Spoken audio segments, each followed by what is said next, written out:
Now today we are back in Earls Court with PBK member Seb. Now if you remember from part one, what's your GDV? 435. 435, so still projected profits around 50k. Now the questions I have for you are, was Seb able to stay in budget? Did his refurb take his allocated period? And most importantly, has he been able to achieve that target GDV?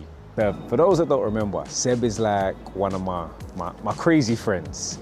He went to go and buy a studio flat, which I probably wouldn't recommend. High value area, didn't read the legal pack, didn't really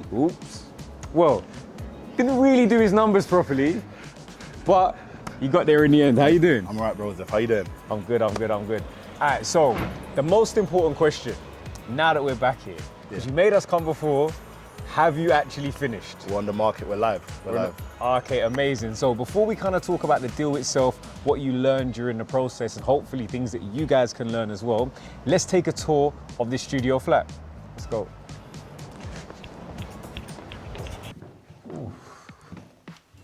No, gotta say you've done a good job. Thank you. And I'm hoping the camera quality, the HD, the 4K is really showing the quality, showing what's going on here.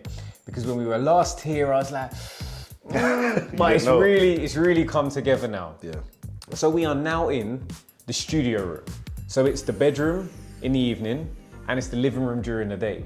And to be able to maximize that, I think the use of this Murphy bed, I know you spoke about it, but we can really see what it looks like in person, and it works really well. Because once that's folded up, this is your living room. Yeah, exactly. Then once you send everyone away, you know, when you say, you ain't gotta go home, but you gotta get the hell out of here, then this is now your bedroom. You get the best of both. The TV on the swivel, and that all works really well. Now let's talk about some of the finishing touches. So you went for the textured paint. I think a slightly off-white color, which makes it a lot more homely. And I think that's important, particularly in a small space. You then gone for the industrial accents along with the more period features. So the black cast iron style radiators with this really nice feature light. That's it. We wanted it to be modern but different.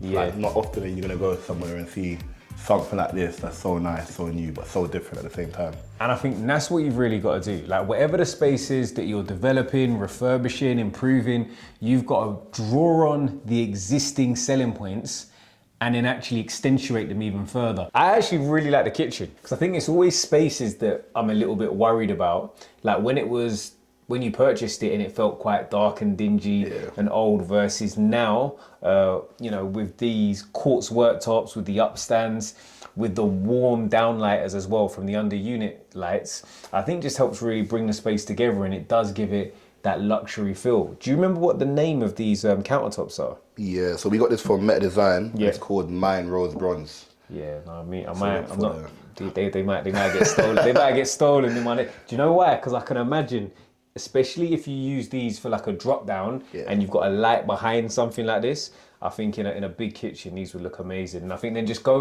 keeping it quite straightforward. So you've got the black handles that match, you know, your sockets and your doors, etc. But then keeping it quite straightforward with, you know, a matte white kitchen to make sure that it, you know, it keeps the place still quite bright, light and airy as well. Still managed to get in the oven, the dishwasher, the washing machine, etc., all in these units. Yeah, and I think that you've still got enough space. Like in terms of for a small unit, you've got more than enough space for preparation. You've got a drying area. You've even got the built-in microwave as well. Yeah. Again, and having units like this built in, particularly for smaller kitchens, just help to maximize the use of space. Because imagine you've got a microwave down here.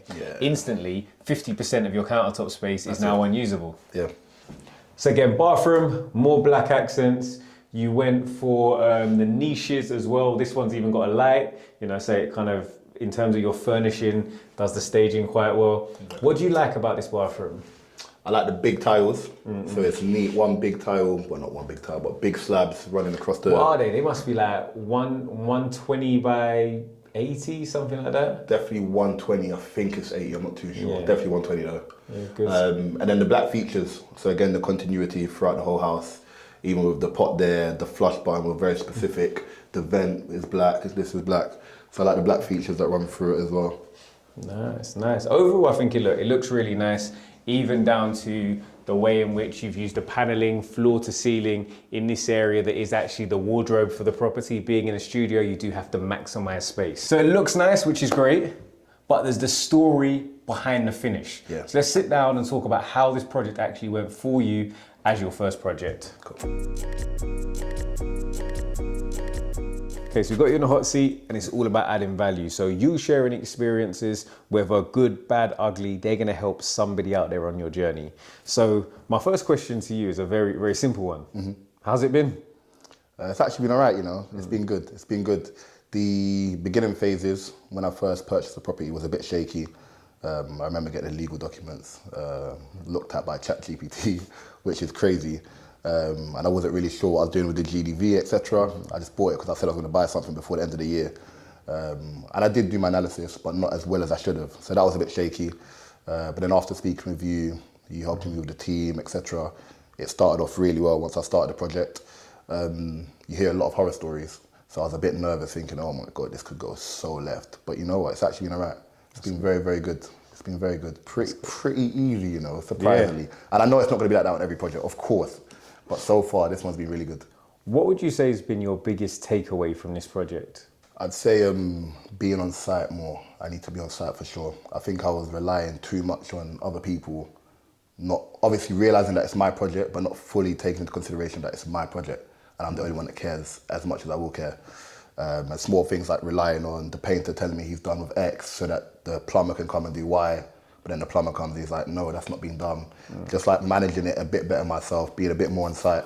I think from being a fly on the wall, I'd definitely say your ability to micromanage and organize is probably going to come on a long way from doing this project. As the man who's supposed to meet me here and been late. As the man who's supposed to meet me here and not been where he was supposed to be in the project. As the man who was supposed to meet me here and then locked himself out and then he climbed through the window. Oi mate, break it in. Is the secondary window open up? But we're learning. But we're all work in progress. We're all just a work in progress. That's what this is about. We're learning. Exactly that. Now, second to last question, the all important numbers. You're now on the market. What did agents come in at? So I had 3 agents come out. One of them said 400. Said the market's a bit tough, so you're probably looking at 400 as a kind of maximum. And then the other 2 came out and said 450, which kind of matches what I said when I was doing my analysis, because I came up with a number 425. So it's bang in the middle. So yeah, probably around that. So hopefully you're still gonna be on track. Yeah, that's it. That's it. Fingers crossed. And if we can get 450, amazing. Exactly, good stuff. And last question for you: what's next? I want to start HMOs, you know. Yeah. I think that's why I came into property in the first place. I want to be able to have residual income coming in each month so that I can retire and I don't have to work.